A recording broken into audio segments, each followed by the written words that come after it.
Hi everyone, Duane here with Excel Quick Tips, looking at VLOOKUP with an approximate match. For the VLOOKUP with the approximate match, we're going to use the commission rate example that we have here. We have a commission rate table that shows you sales figures and corresponding commission rate percentages.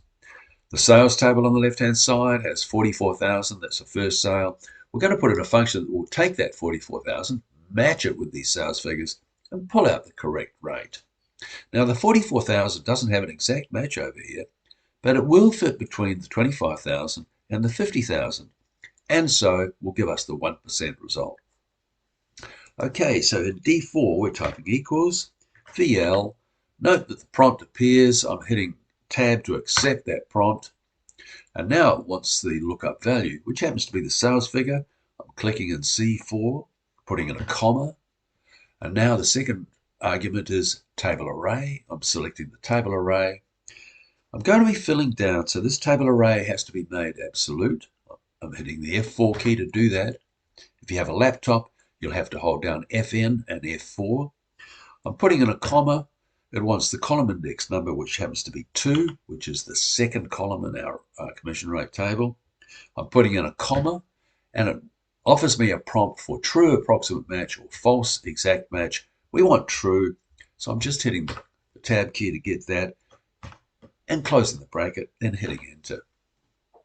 And there we have the result. I'm clicking in there, picking up the autofill cross, filling it down, and you see that all the correct percentages have been picked up. If we look at that 96,000 sales figure there, and we go over here and we look for where that would fit, and that would be between 75 and 100, we see 2.25% is the correct result, and there it is.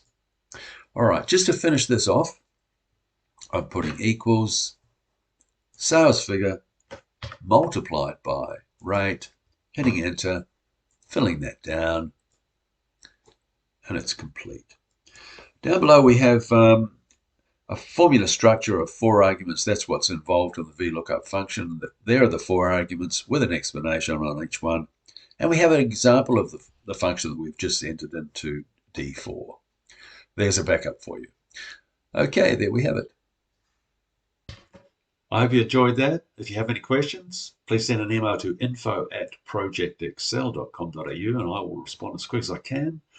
If you liked it, give it a like. If you want to, please do subscribe. That'd be wonderful. Thanks for watching. Catch you next time.